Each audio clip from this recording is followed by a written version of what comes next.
How does a quiet, hard-working father go from being mocked by his own son on a busy city sidewalk to standing in a circle of luxury cars, cameras rolling, as the world watches his embarrassment turn to triumph? What really happened when those 3 Cadillacs pulled up while I was selling hot dogs? And how did it change everything for the people who treated me like a joke? By the time I finished my revenge, my embarrassing life had gone viral, and the real shame belonged to the ones who tried to erase me. The morning sun cast long shadows across the busy downtown intersection as I wheeled my hot dog cart into position. At 58, Franklin Carter had learned to appreciate the small victories. A prime spot on Fifth Avenue, the gentle hum of the city waking up, and the familiar weight of honest work ahead of me. The cart wasn't much to look at, with its faded red umbrella and slightly dented metal sides, but it was mine. After losing my deli business 3 years ago, this humble setup had become my lifeline. "Morning, Frank," called out Mrs. Delacroix, a regular customer who worked at the nearby law firm. She always ordered the same thing, 2 hot dogs with mustard and onions, no relish. "Beautiful day, isn't it?" I smiled, firing up the grill. "Every day above ground is beautiful, Mrs. D." The familiar routine calmed my nerves. Arrange the buns, check the condiment dispensers, count the change in the register. Simple tasks that required no explanation, no justification. Just me, my cart, and the honest exchange of food for money.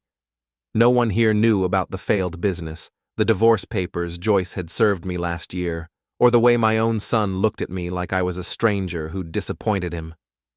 By noon, the lunch crowd was in full swing. Office workers lined up 3 deep, chatting about weekend plans and workplace gossip. I moved efficiently, assembling orders with the muscle memory of someone who'd been feeding people for decades. The money wasn't great, but it was enough to cover rent on my studio apartment and keep food on my own table. That's when I saw them approaching. Ethan Carter walked with the confident stride of someone who'd never doubted his place in the world.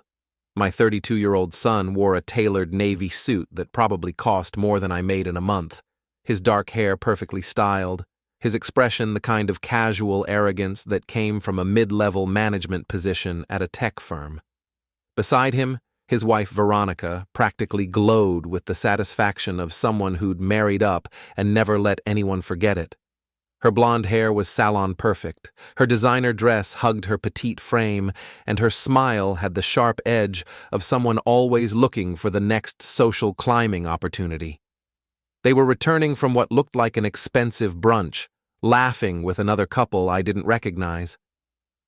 Ethan's voice carried over the street noise, animated and loud, the way he got when he was trying to impress people. So I told the client, "If you want premium service, you pay premium prices. That's how you build respect in this business." I kept my head down, hoping they'd pass by without noticing me. But Veronica's sharp eyes missed nothing. "Oh my God," she said, her voice cutting through the lunch crowd chatter. "Ethan, isn't that your dad?" The laughter cut off abruptly. I looked up to see him staring at me with an expression usually reserved for something utterly worthless. His face flushed red, then drained of color, as if he'd been caught in a terrible lie. "Dad?" The word came out like an accusation. "What the hell are you doing here?" I straightened up, wiping my hands on my apron. "Working, son. Making an honest living." "An honest living?" Veronica's laugh was sharp and cruel. She pulled out her phone, angling it toward me. "Ethan, your dad looks like a homeless guy. This is so embarrassing." The other couple they were with exchanged uncomfortable glances. A few customers in my line turned to stare. I felt heat rise in my cheeks, but I kept my voice steady. "There's nothing wrong with honest work, Veronica." "Nothing wrong?" Ethan stepped closer, his voice rising. "Dad, you're standing on a street corner in a dirty apron, selling hot dogs from a cart that looks like it should be condemned. You're embarrassing me. You're embarrassing yourself." Veronica giggled, holding up her phone to snap a picture. "I have to show the girls at yoga class. They're not going to believe this." "Ethan, I said quietly. I'm just trying to make ends meet. After the business, don't. He cut me off with a sharp gesture. Don't blame the business. You failed, Dad. You failed at the deli. You failed at your marriage. And now you're failing at life. No one needs you here. This is exactly why Mom left. The words hit like physical blows. Around us, the lunch crowd had gone quiet. Phones appeared in hands, recording the confrontation. I could see the social media posts already forming in their minds. Man humiliates his own father in public. I opened my mouth to respond, to defend myself, to say something, anything, that might salvage what was left of my dignity. But before I could speak, the rumble of powerful engines filled the air. 3 black Cadillac Escalades rolled up to the curb in perfect formation, their tinted windows reflecting the afternoon sun. The vehicles were pristine, clearly expensive, and completely out of place on this busy downtown street.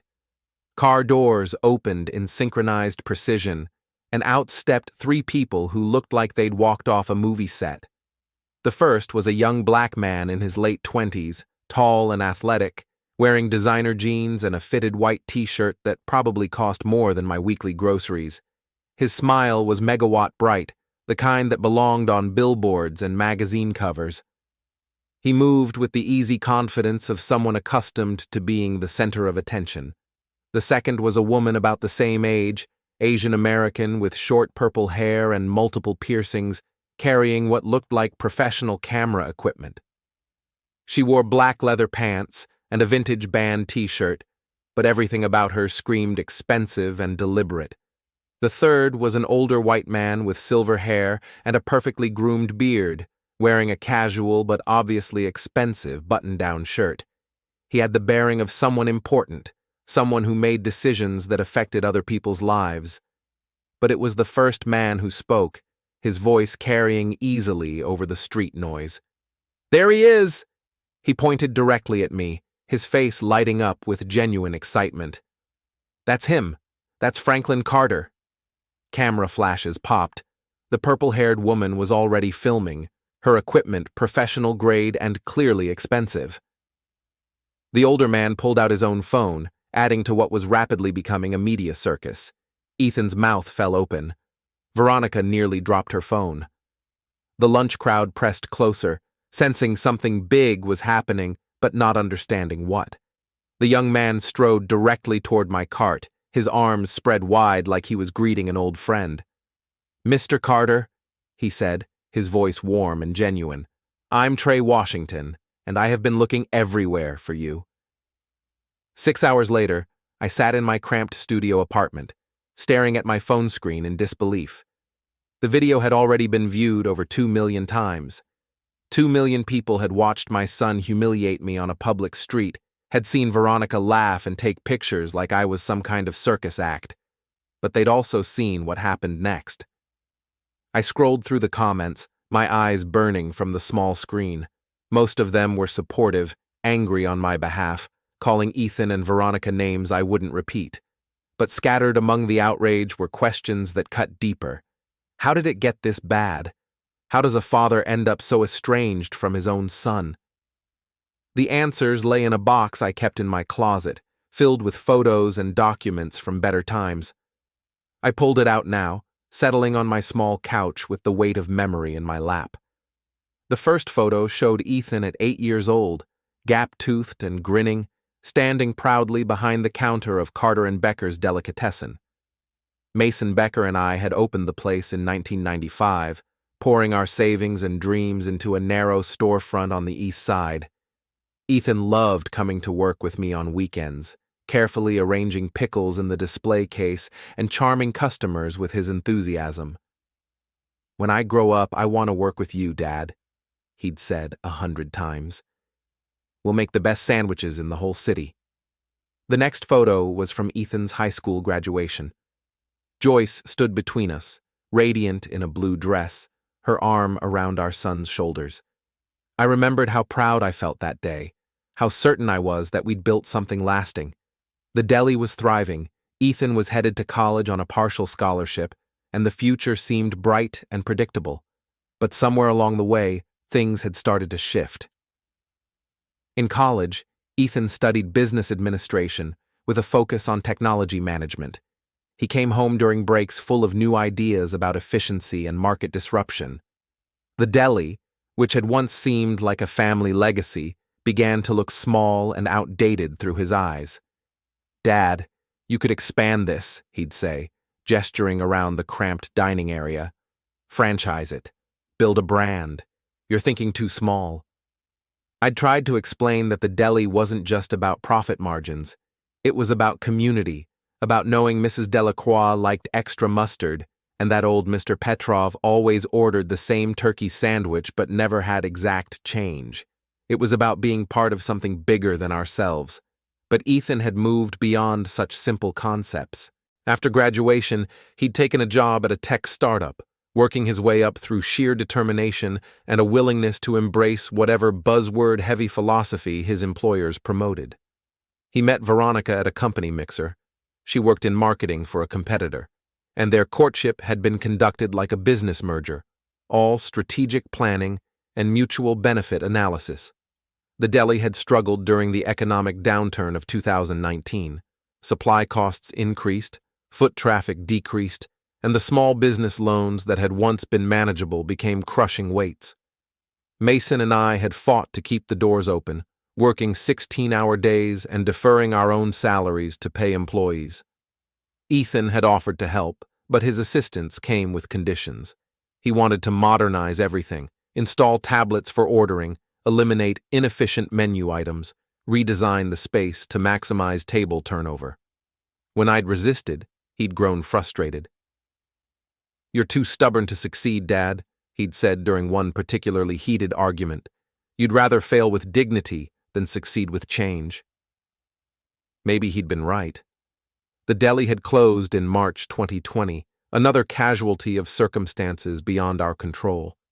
Mason had found work as an accountant for a small firm. I'd sold everything I could and moved into the studio apartment, taking odd jobs to pay rent and slowly watching my marriage dissolve under the weight of disappointment. Joyce had never said it directly, but I could see it in her eyes. The deli's failure reflected my failure as a provider, as a man, as someone worth building a life with. She'd started working longer hours at the hospital where she was a nurse, coming home tired and distant. Our conversations became purely functional: bills to pay, appointments to schedule, the mechanical maintenance of a relationship that had lost its purpose. When she'd finally asked for a divorce, it had almost been a relief. "I need to start over, Frank," she'd said, her voice gentle but final. "We both do." Ethan had sided with his mother, of course. Not explicitly, but in the small ways that mattered. He'd helped her find a new apartment, had taken her to dinner to check on her emotional well-being, had gradually stopped returning my phone calls with any real enthusiasm. The hot dog cart had been Mason's idea. "You need to eat," he'd said, finding me in my apartment after I'd gone 3 days without leaving. "And you need purpose. This isn't charity, Frank, it's business.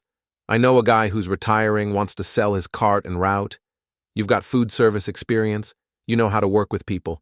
It's not the deli, but it's honest work." I'd resisted at first. The idea of going from restaurant owner to street vendor felt like admitting defeat.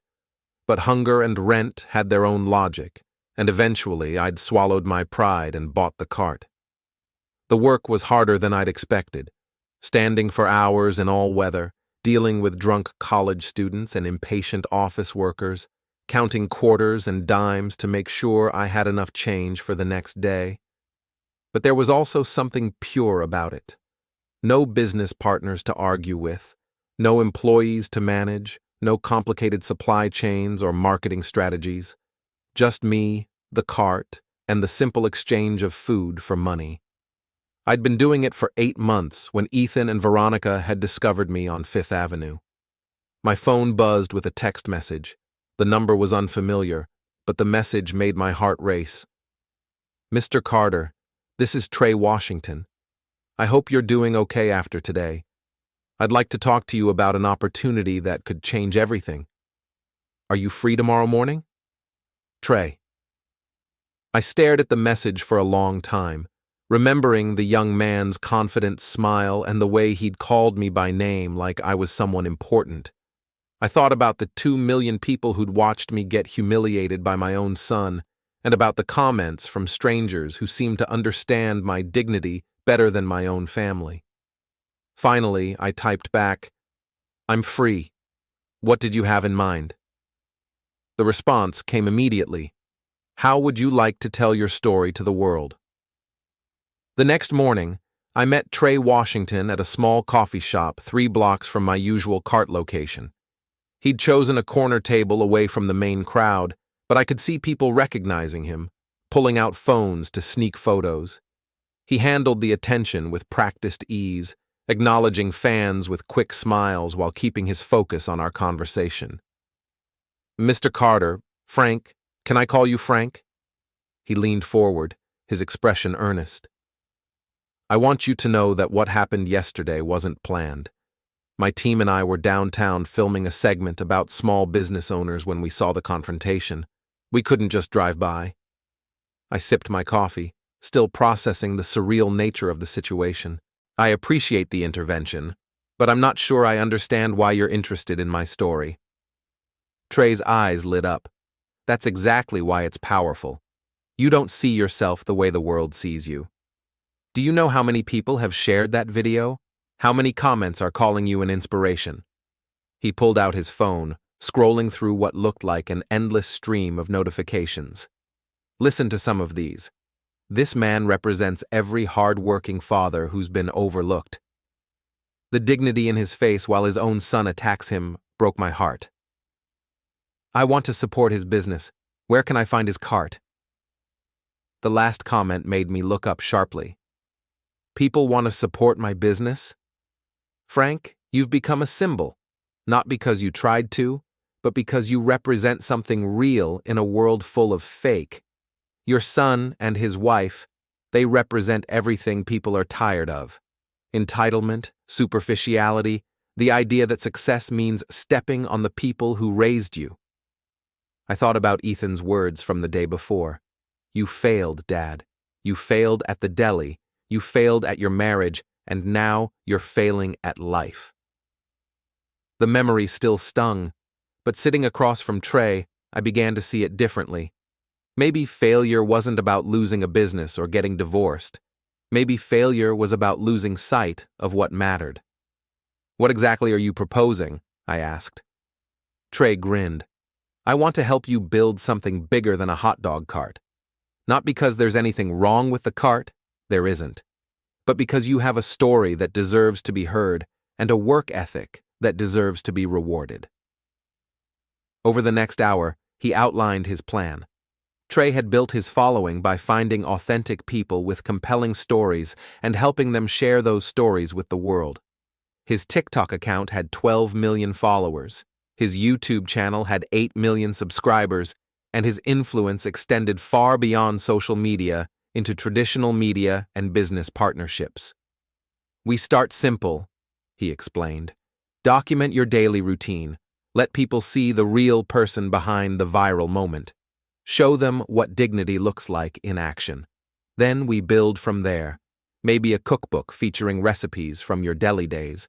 Maybe a line of specialty hot dogs. Maybe speaking engagements about resilience and starting over." It sounded too good to be true, but Trey's enthusiasm was infectious. More importantly, his respect felt genuine. He didn't talk down to me or treat me like a charity case.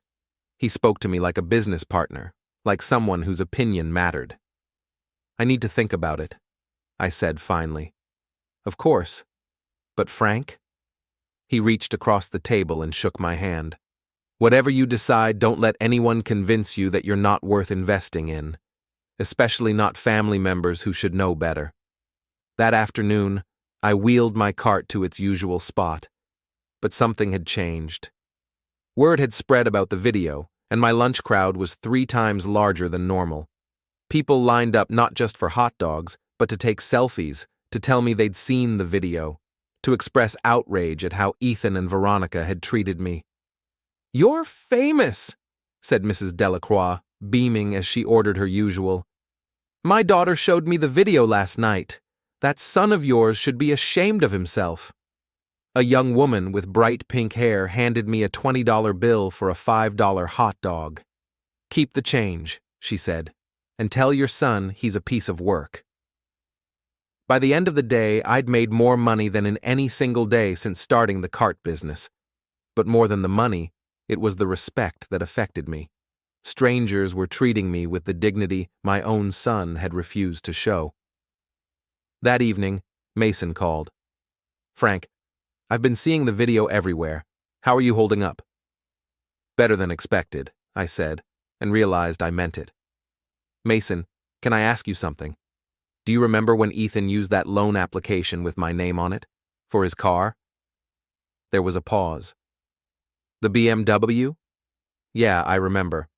You co-signed because he said he needed to build credit for a house down payment. Did he ever pay that loan off?" "I don't think so." "Why?" I'd been wondering about Ethan's finances lately. The expensive suits, the upscale condo, Veronica's designer, everything. His tech job paid well, but not well enough to support their lifestyle without help. And I was beginning to suspect that some of that help had come from sources that might not look good under scrutiny. "Just curious," I said. "Mason, do you still have contacts at the bank? People who might be willing to look into loan histories?" "Frank, what are you thinking?" I stared out the window of my small apartment, thinking about 2 million people who'd watched my son humiliate me in public. Thinking about Veronica's cruel laughter and the picture she'd taken like I was some kind of freak show. Thinking about the years I'd spent making excuses for their behavior, telling myself that family meant accepting whatever treatment they chose to dish out. "I'm thinking it's time I learned exactly who my son really is," I said, "and maybe it's time the world learned too." The next morning, I texted Trey, "I'm in. When do we start?" His response came immediately. "How about right now?" Trey's production studio was nothing like what I'd expected. Instead of the sterile corporate environment I'd imagined, it was warm and welcoming. Exposed brick walls covered with framed photos of the people he'd featured, comfortable seating areas that felt more like someone's living room than a workplace, and equipment that looked expensive but wasn't intimidating. "The key," explained Ruby Evans, Trey's assistant and social media manager, "is authenticity. People can smell fake from a mile away, especially online. What made your video go viral wasn't drama, it was the genuine dignity you showed under pressure." Ruby was 26, with short auburn hair and an energy that reminded me of Ethan at his best. Focused, intelligent, but without the cruel edge he'd developed. She'd grown up in a working-class family and understood the dynamics of shame and respectability in ways that came from experience, not theory. "We're going to start with day-in-the-life content," she continued, pulling up examples on her laptop. "Show people what your routine actually looks like. The early morning prep, the regular customers, the small interactions that make the work meaningful. People think they know what a hot dog vendor's life is like, but they don't really know." Over the next 2 weeks, Ruby and a cameraman named Mason followed me through my daily routine. They filmed me arriving at the cart storage facility at 6 a.m., loading supplies, setting up on Fifth Avenue. They captured conversations with regular customers, the careful choreography of lunch rush, the quiet satisfaction of a job well done. But they also documented things I hadn't expected them to notice. The way I always had exact change ready for customers who looked like they were counting pennies. The extra napkins I slipped to the construction worker whose hands were always dirty. The free hot dog I gave to the homeless veteran who hung around the corner, pretending he wasn't hungry. "You realize you're running a community service, not just a business," Ruby observed one afternoon as we reviewed footage. "You're taking care of people." The videos started going live on Trey's platforms, and the response was immediate and overwhelming. Comments poured in from people sharing their own stories of starting over, of being underestimated, of finding dignity in work that others looked down on. The hashtag #FranklinCarter began trending, and suddenly I wasn't just a viral moment, I was a movement. But while we were building my public profile, I was also quietly gathering information about Ethan and Veronica.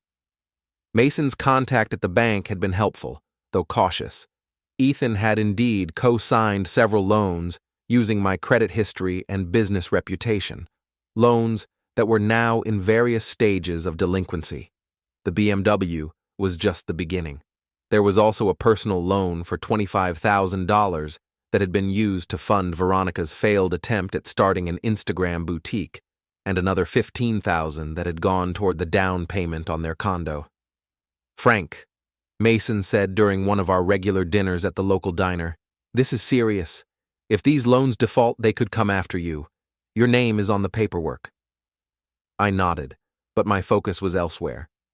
Ruby had been helping me document every instance of public humiliation Ethan and Veronica had subjected me to. The original street confrontation was just the tip of the iceberg. Veronica had posted the photo she'd taken to her Instagram with the caption, "When your father-in-law gives up on life." Embarrassing family yikes. The post had received hundreds of likes and comments, most of them cruel.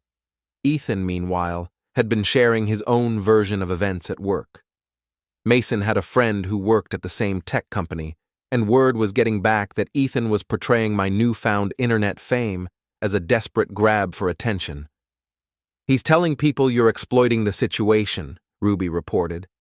"Says you're trying to make money off family drama and that you've always been manipulative." The accusations stung, but they also clarified something important. This wasn't just about a moment of public embarrassment. This was about a pattern of disrespect that had been building for years, and about two people who were willing to destroy my reputation to protect their own image. "Ruby," I said one evening as we planned content for the following week, "how hard would it be to organize all the evidence we've gathered? The social media posts, the loan documents, the workplace gossip, all of it?" She looked up from her laptop, her expression sharp with understanding. "You're thinking about going public with everything. I'm thinking about telling the complete truth, not just my side of the story, but the documented facts about who these people really are and what they've been doing." Ruby was quiet for a moment, then nodded slowly. "It would be devastating for them. Once that information is out there, it doesn't go away. Their friends, their employers, their social circle, everyone would see it." I thought about the years of small cruelties, the gradual erosion of respect, the way they'd treated my struggles as entertainment for their social media feeds. I thought about the loans taken out in my name, the lies told at Ethan's workplace, the systematic effort to erase my dignity while profiting from my credit and reputation. "Good," I said. "Maybe it's time they learned what real consequences look like." The opportunity came sooner than I expected. The city was planning a summer street festival, and Trey had arranged for me to be featured as one of the local vendors. It would be a massive event, thousands of attendees, local media coverage, and a live stream that would reach hundreds of thousands of viewers online. "This is your moment, Frank," Trey said as we finalized the plans. "Your chance to tell your story on your terms, with your evidence, to an audience that's already invested in your success." I looked at the folder Ruby had prepared, thick with printouts of social media posts, bank documents, employment records, and screenshots of every cruel comment and mocking photo, the complete record of how my own family had tried to destroy me while building their own success on my foundation. "Are you ready for this?" Ruby asked. "Once we do this, there's no taking it back." I thought about the 8-year-old boy who used to help me arrange pickles, who dreamed of working alongside his father. That boy was gone, replaced by a man who saw his own father as an obstacle to overcome rather than a person to respect. "I'm ready," I said. "Let's show the world exactly who Ethan and Veronica Carter really are." The night before the street festival, I sat in my apartment organizing the evidence one final time. Ruby had created a comprehensive digital presentation, screenshots arranged chronologically, bank documents with relevant sections highlighted, social media posts with timestamps and engagement metrics. The story it told was damning, a systematic pattern of exploitation and public humiliation spanning 3 years. The original photo Veronica had posted of me at the hot dog cart had been just the latest in a long series of social media mockery. There were screenshots of group chats where she'd shared photos of my apartment, Ethan's dad's sad bachelor pad, comments on Facebook posts where she'd joked about family embarrassments, and Instagram stories that had used me as a punchline for her friends' entertainment. Ethan's behavior was more subtle, but equally cruel. The loan documents showed a pattern of using my credit and reputation while publicly distancing himself from any association with me. At work, he'd cultivated an image as a self-made success, never mentioning the family business that had paid for his education or the father who'd co-signed his loans. When colleagues asked about his family, he'd developed a habit of changing the subject or making vague references to complicated relationships. But it was the workplace gossip that revealed the true depth of his betrayal. Mason's friend had been recording conversations, and we had audio of Ethan laughing about my pathetic attempts at social media fame, calling me a desperate old man trying to stay relevant, and suggesting that my newfound internet popularity was just another example of my inability to accept reality. The sad thing, Ethan's voice came through clearly on the recording, is that he actually thinks this is going to lead somewhere, like some TikTok kids are going to make him rich or something. He's always been delusional about his own abilities. Listening to those words, spoken in the casual tone of someone discussing the weather, had been more painful than the public confrontation. This wasn't anger or disappointment, it was contempt, pure, calculated contempt for the man who had raised him. My phone rang. It was Joyce. "Frank, I saw the video, the one from last week." Her voice was careful, neutral. "Are you okay?" It was the first time we'd spoken since the divorce papers were finalized. Hearing her voice brought back memories of better times, but also reminded me of how completely my family had dissolved. "I'm fine, Joyce. Better than fine, actually. I need you to know. I had no idea Ethan was treating you that way. The things he said..." She paused. "That's not how I raised him." "No," I agreed. "It's not. Frank, I know things ended badly between us. I know I wasn't supportive during the business troubles, but you didn't deserve what happened in that video." It was as close to an apology as I was likely to get, and I found myself grateful for it. Joyce wasn't the enemy here. She'd been dealing with her own disappointments and fears, making her own choices about how to rebuild her life, but she'd never been cruel about it. "Thank you for calling," I said. "That means something." After we hung up, I returned to the folder. Tomorrow's festival would be broadcast live on 3 platforms simultaneously: Trey's TikTok and YouTube channels, plus a local news station that had picked up the story. The estimated audience was over 500,000 people, not counting the thousands who would be attending in person. Mason had helped me prepare for the legal implications. The loan documents were public record, so sharing them wouldn't constitute any kind of violation. The social media posts were already public, and the workplace recordings had been made with the consent of at least one party in each conversation, making them legal in our state. "You're protected legally," Mason had assured me. "But Frank, are you sure you want to do this? Once this information is out there, your relationship with Ethan is probably over permanently." I'd thought about that for a long time. The relationship was already over. It had been over the moment he'd chosen to publicly humiliate me, rather than privately address whatever issues he had with my life choices. What I was planning wouldn't end our relationship. It would simply make the ending public and final. The festival setup began at dawn. By the time I arrived with my cart, Trey's crew was already in position, testing camera angles and sound equipment. The main stage was 50 yards away, where local bands and speakers would perform throughout the day. My cart was positioned in a place of honor near the center of the vendor area, with clear sight lines to both the stage and the main pedestrian flow. "You ready for this, Frank?" Trey asked, adjusting his wireless microphone. He looked nervous, which was unusual for him. This is going to be big. Really big. Ruby handed me my own microphone, nearly invisible when clipped to my shirt. Remember, just be yourself. Tell the truth. Let the evidence speak for itself. The festival opened at noon, and within an hour my cart was surrounded by people who recognized me from the videos. Some wanted hot dogs, others just wanted selfies, or to tell me their own stories of family disappointment and starting over. The energy was positive, supportive, almost celebratory. That's when I saw them approaching through the crowd.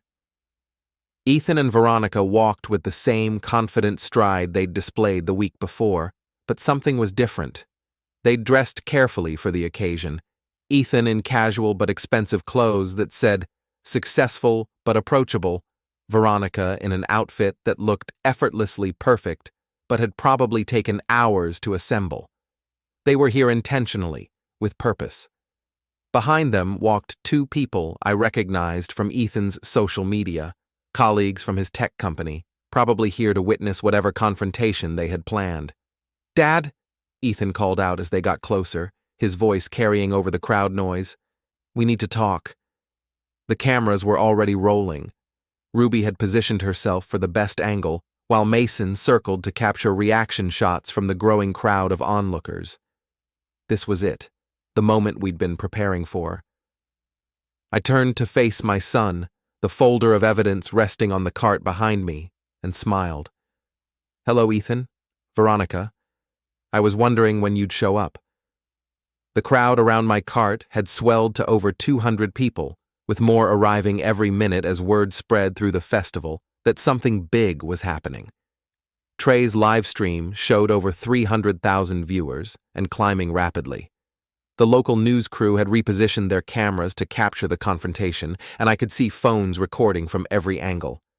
Ethan stopped 10 feet from my cart, close enough to be heard clearly, but far enough to maintain what he probably thought was a position of authority. His expression was a carefully constructed mask of concerned disappointment, the look of a responsible adult dealing with an embarrassing family situation.